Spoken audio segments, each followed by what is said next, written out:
How's it going, guys? Today is May 19th of 2026. We're back after 3 days of not posting any videos. Yesterday was a holiday, I believe. I could not trade that day either way, but I believe it was a holiday either way. Oh, actually, it was not a bank holiday. Okay, so I could have traded yesterday.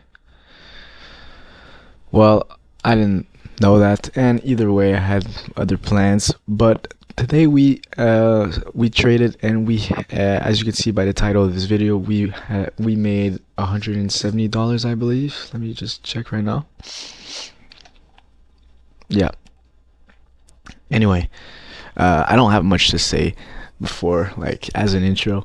I want to say that go Habs go, because we're gonna win the cup. 100%. Well, we'll see. Avalanches is scary, but we'll see. I think we could take Hurricanes. Anyway, um, Iceman is top six from Drake albums, and yeah, I don't have much else to say. Let's just get in right to the trade. Again, it's 7:40, and that's only because I had to work today and I didn't have time to record this video and edit it, so sorry to anyone who is waiting, because now can we start saying that for real now? Because I got 40 subscribers. It seems like this thing is growing. So let's just get into the video.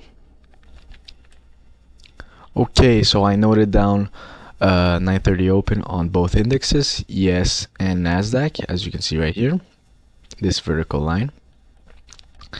Now, all in all, we are no longer really all-time highs. We're dropping on both, right?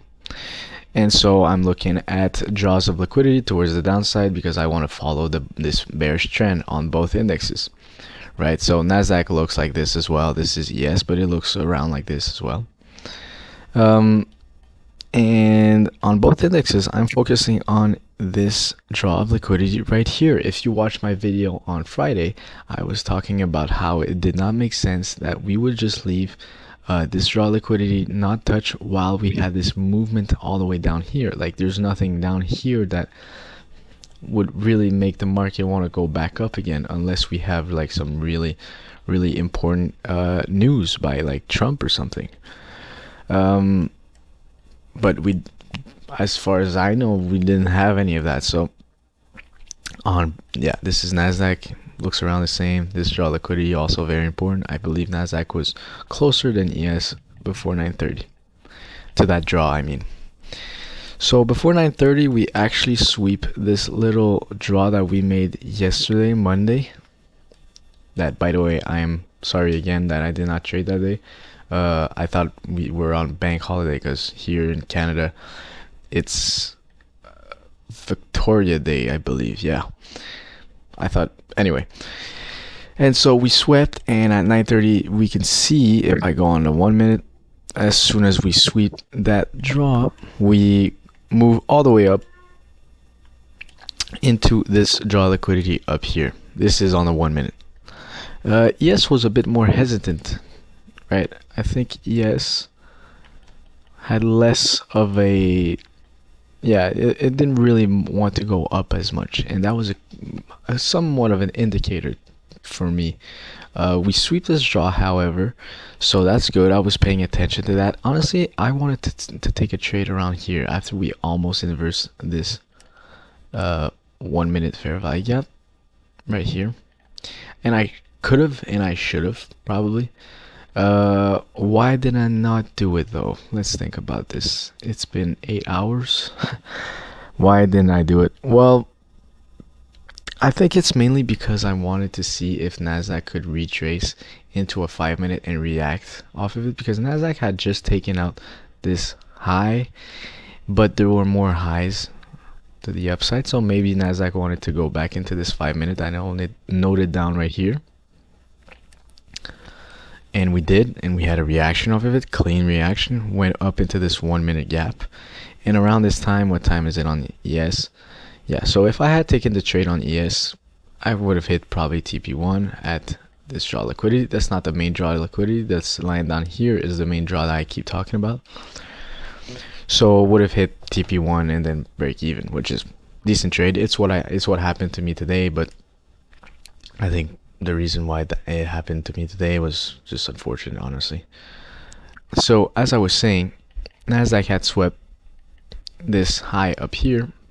We went down into the 5 minute, had a reaction off of it, and if we actually broke out of this 1 minute, I would probably be looking for longs. Although I don't even know if I remember while the trading session, I really wanted to see setup for shorts because, like I said, this draw liquidity had to be taken out. Like, it's an important draw liquidity. It's like it's there. You can't just leave it, you know.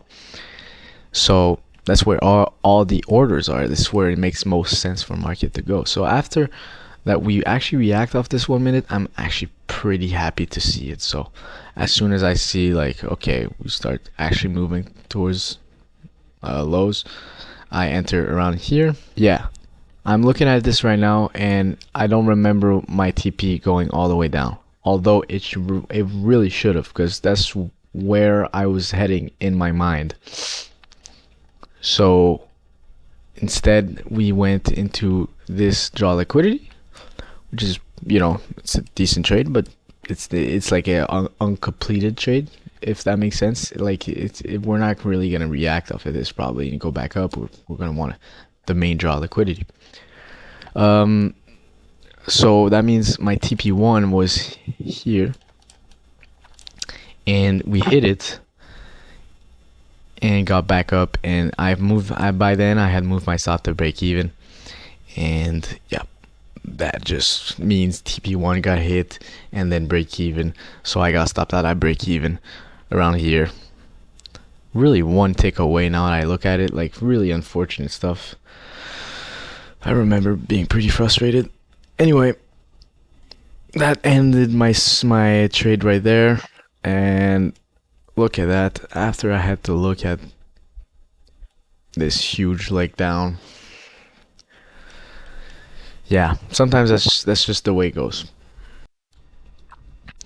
The reason we had this little leg up right here on Nasdaq is, if you can notice on the other side on ES, we wanted to fill this 1 minute gap. Really, I should have paid more attention to that. And this is, again, another problem of psychology. Like, it shows how important it is with trading. You gotta just trust your gut. Not your gut, right here, your analysis. And I had the right analysis, the right trade. And really, the two problems psychology wise here is I didn't set to my real TP, which was to real draw liquidity on Nasdaq and ES. Really, if ES had taken out that draw liquidity on their own index before Nasdaq, then okay, it's okay to take your trade off, because it could maybe form an SMT divergence. However, I just didn't even have the full TP here. I had it all the way here. That's problem number one. And I have to pay attention to ES here, see that ES could maybe want to go up into this 1 minute gap before coming back down, and that's exactly what happened. And I should have just left my stop loss to here, or maybe here now. Like, you can move your stop loss, but like, trust your analysis, and it's possible that market wants to, you know, move like it does. And so, yeah. Anyway, it was still a win. A win is a win, but I would have made much more money today.